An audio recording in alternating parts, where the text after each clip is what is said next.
Greenwich, one of London's most beautiful and historic neighborhoods, and an absolute must-see if it's your first time here. From famous ships and royal landmarks to peaceful gardens and incredible views of the city, Greenwich really has it all. You'll find centuries of history, amazing food, and a charm that feels a world away from central London, even though it's just a short ride away. Coming up, we'll explore some of the best things to see and do, from the Cutty Sark and the Painted Hall to the Royal Observatory, Greenwich Market, and even a few hidden corners most visitors miss. So grab your walking shoes. This is Walking London and Beyond, and today, we're discovering everything that makes Greenwich one of London's most unforgettable places. The Cutty Sark isn't just any ship. It's a record-breaking tea clipper from the 1800s that once raced across the oceans to bring tea from China to Britain. Today, it's beautifully restored, and you can actually visit and also walk underneath its copper hull. How cool is that? The views of the Thames from here are fantastic too, and the whole place has that mix of history and adventure that makes Greenwich so special. Next up, one of Greenwich's absolute showstoppers, the Painted Hall. Step inside and honestly, it'll take your breath away. This place is often called the Sistine Chapel of the UK, and once you look up, you'll see why. Every inch of the ceiling and walls is covered with stunning Baroque artwork. Kings, queens, gods, and mythical scenes, all painted by Sir James Thornhill in the early 1700s. It took him nearly 20 years to finish, and the detail is incredible. The more you look, the more you notice. The ceiling tells stories of power, triumph, and Britain's naval history, so it's not just beautiful, it's packed with meaning. The best part is that you don't need to rush. Grab one of the mirrors they hand out and admire the ceiling without getting a neck cramp. There's also a short film inside that gives you a quick background on how this masterpiece was restored. It's worth catching before you explore. And while you're here, you might spot something a little more modern, Expo Helios. It's a fascinating art installation that's been featured right here in the hall. The glowing futuristic design contrasts beautifully with the historic setting.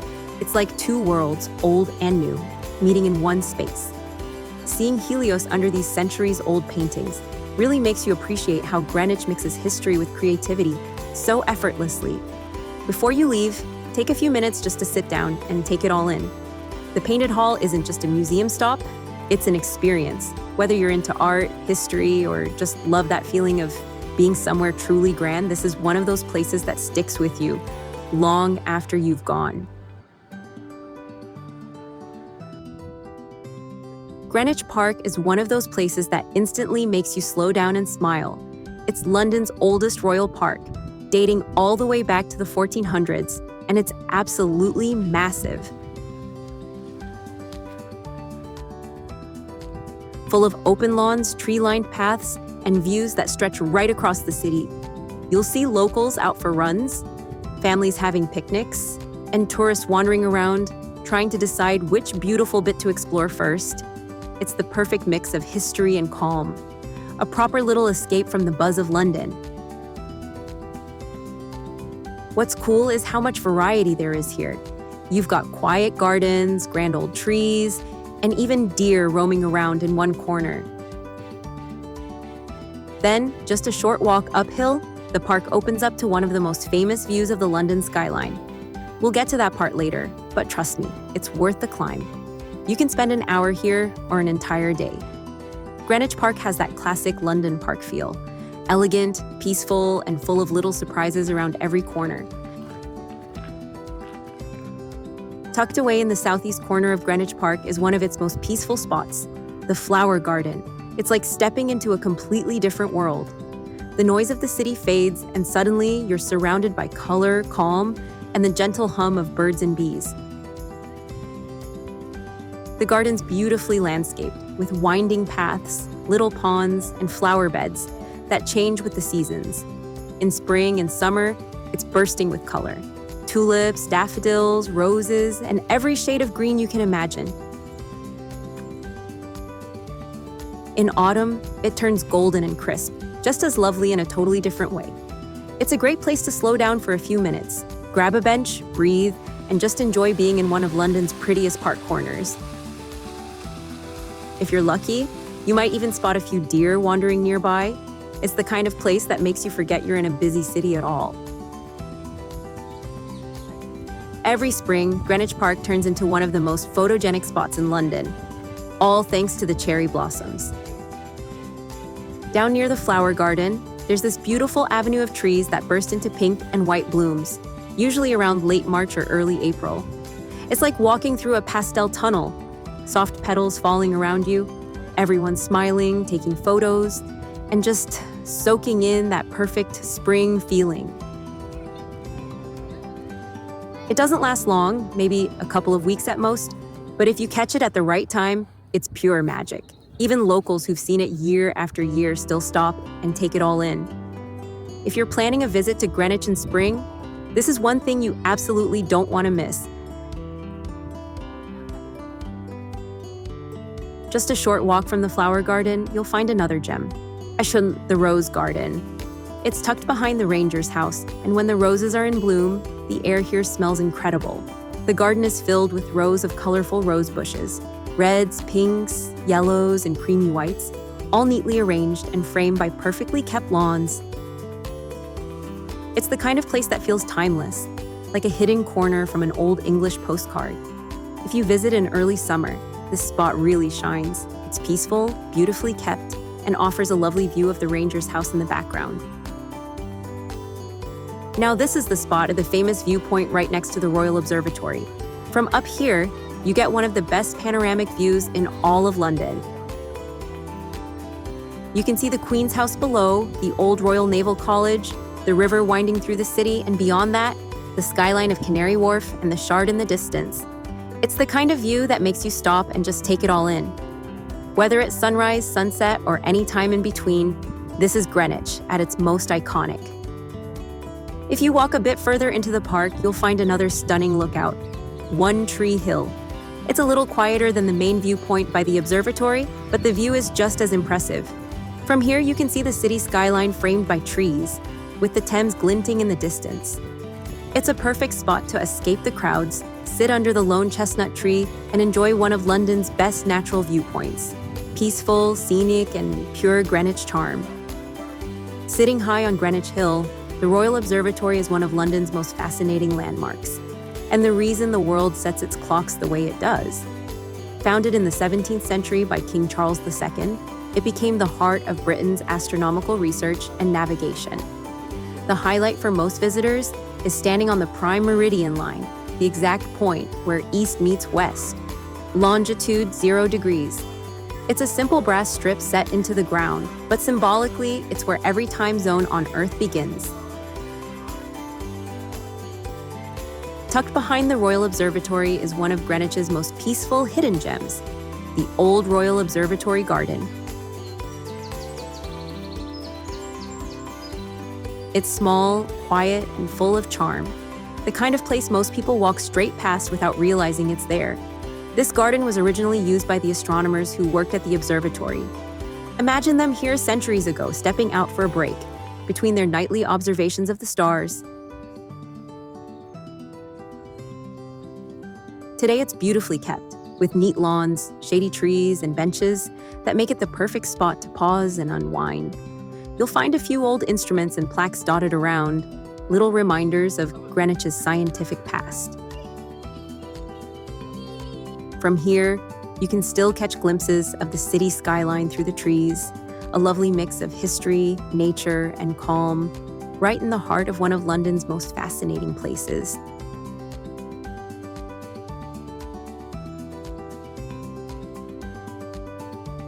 After all that walking, it's time for a well-earned break, and the old Brewery Pub is just the spot. Tucked inside the grounds of the old Royal Naval College, this place has tons of character. It was once a real brewery back in the 1700s, and you can still see touches of that history inside.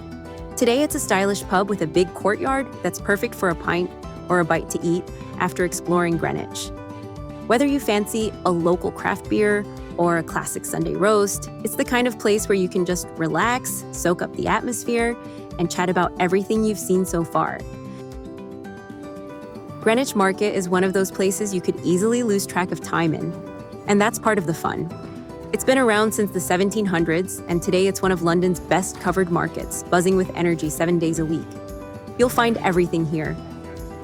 from handmade jewelry and vintage clothes to quirky art, crafts, and antiques. It's the perfect spot for picking up something unique to take home. The smells alone will pull you in: fresh coffee, sizzling street food, and pastries that are impossible to walk past. What makes it special is how friendly and personal it feels. You're not just browsing stalls, you're chatting with local makers and small business owners who really love what they do. Whether you're after a quick snack, a souvenir, or just a lively slice of London life, Greenwich Market is one of those places you'll remember long after your visit. Next up, we're heading to one of the most elegant buildings in all of Greenwich, the Queen's House. It might look calm and graceful from the outside, but this place has an incredible story behind it. The Queen's House was designed in the early 1600s by Inigo Jones, one of the first architects to bring classical Italian style to England. It was built for Anne of Denmark, the wife of King James I, and later became a royal residence for Queen Henrietta Maria. It's actually the first building in Britain ever built in this pure classical style, perfectly symmetrical, beautifully proportioned, and completely unlike anything else in London at the time. Step inside and it's all light, balance, and elegance. The Great Hall, right at the heart of the house, is absolutely stunning. A perfect cube, lined with marble floors and huge windows that fill the room with natural light. Look up and you'll see a gorgeous geometric ceiling that makes the whole place feel timeless. It's easy to imagine royalty walking through here, or grand balls taking place centuries ago. One of the highlights you can't miss is the tulip stairs, a spiral staircase that winds upward in one graceful curve. It was the first self-supporting spiral staircase in Britain, and it's still breathtaking today. There's even a bit of mystery around it. Some people claim to have seen ghostly figures in photos taken here, which only adds to the magic. But the Queen's House isn't just about architecture, son. It's also home to a brilliant collection of art. You'll find portraits of explorers, sea captains, and royalty, many connected to Greenwich's long history with the Royal Navy. There are paintings by famous artists like Gainsborough and Turner, and everything's displayed in a way that feels calm and personal, not overwhelming. Step out to the terrace and look through the grand colonnades. The view lines up perfectly with the old Royal Naval College and the River Thames beyond. And that's not by accident. The whole layout was designed with perfect symmetry, linking the Royal House, the naval buildings, and the river together in one breathtaking view. The Queen's House is one of those places that stays with you. It's calm, inspiring, and full of stories that connect the past to everything around you in Greenwich today. Definitely take your time here. Every corner has a little bit of history waiting to be noticed. Just across from the Queen's House, you'll find the National Maritime Museum, the world's largest museum dedicated to the sea and Britain's naval history. Even if you're not a huge history buff, this place is seriously impressive. Inside, you'll find everything from model ships and sailor uniforms to interactive exhibits about famous explorers like Captain Cook and Admiral Nelson. It's packed with stories of adventure, discovery, and life at sea. The museum's light, open design makes it easy to wander and explore, and best of all, entry is free. So whether you spend 10 minutes or a couple of hours, it's a great stop to dive into Britain's maritime past right here in Greenwich. The Greenwich Foot Tunnel is a hidden gem that lets you walk right under the River Thames. Yep, literally under the river. Opened back in 1902, it connects Greenwich to the Isle of Dogs, and it's still used by locals every day. The tunnel's got that cool, echoey vibe, perfect for a quick photo or just a fun little detour on your walk. Don't worry, it's totally safe and free to cross. Just follow the spiral stairs or take the lift down and enjoy the walk beneath London. And here's a real hidden gem, the Fan Museum. It's the only museum in the UK dedicated entirely to fans, with beautiful designs from around the world. Right in the heart of Greenwich sits the spectacular old Royal Naval College, one of London's most beautiful landmarks. Designed by Sir Christopher Wren in the late 1600s, it was originally built as a hospital for retired sailors, then later became a naval training college. The grand architecture is jaw-dropping, all white stone sweeping domes and perfect symmetry. Step inside and you'll find the stunning painted hall, often called the Sistine Chapel of the UK, filled with epic ceiling art and golden light. Even if you just stroll through the courtyard or along the riverside, it's worth it for the views alone. This is the spot where history, art, and architecture all come together. Pure Greenwich magic. Now let's step off the main tourist trail for a bit and wander through some of Greenwich's quieter corners. Starting from the village center, take a few turns down the side streets, and you'll see a whole different side of the area.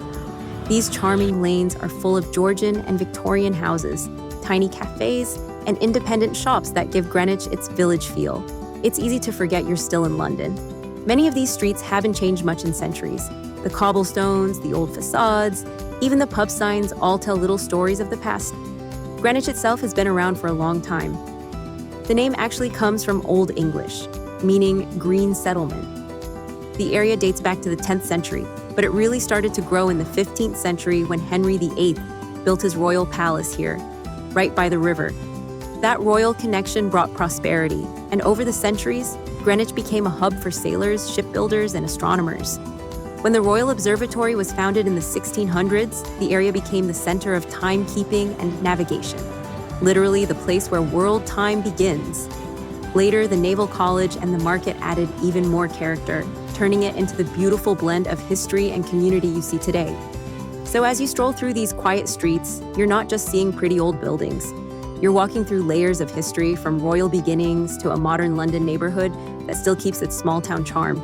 Just a short hop from Greenwich Town Centre, you'll find one of London's most famous modern landmarks, the O2. You can't miss it, that huge white dome with yellow spikes rising up from the Greenwich Peninsula. It was originally built for the Millennium celebrations in 2000, but today it's been completely transformed into a massive entertainment hub. Inside, it's like a little city of its own, packed with restaurants, bars, a cinema, and one of the world's busiest music arenas. Everyone from Beyoncé to Elton John has performed here, and there's something happening almost every night. But it's not just about concerts. You can actually climb the O2. The Up at the O2 experience takes you over the top of the dome for panoramic views of the Thames, Canary Wharf, and the city skyline. Just across the river from Greenwich, you'll find a completely different side of London, Canary Wharf. Sleek, shiny, and full of energy, it's one of the city's main business districts, and a great example of how London constantly reinvents itself. It's hard to believe, but this area used to be part of the West India Docks, once one of the busiest ports in the world. Back in the 1800s, ships from across the globe unloaded goods here: sugar, rum, coffee, and spices. By the mid-20th century, the docks had closed and the area was left deserted for years. Then, in the 1980s, the whole place was reborn as a modern financial center. And now, it's one of the most futuristic parts of the city. When you walk through Canary Wharf today, it feels like stepping into a different world. Towering glass buildings, landscape squares, and sleek underground malls filled with shops, cafes, and restaurants. But it's not just for bankers anymore. It's become a really cool spot to visit. The riverside paths here are perfect for a quiet walk, especially in the evening when the lights from the skyscrapers reflect off the Thames. There's also loads of art hidden in plain sight: sculptures, fountains, and even little green spaces where you can sit and people watch. If you're here on a weekend, the atmosphere is surprisingly relaxed. You can explore Crossrail Place Roof Garden, a beautiful tropical-style garden right above the train station, or grab a drink by the water and just take in the skyline. Canary Wharf might not have the centuries of history that Greenwich does, but that's what makes it so interesting. It shows where London's heading, old and new, side by side across the Thames. And it's just a quick boat ride or DLR trip away from where you started your day. The perfect modern contrast to historic Greenwich.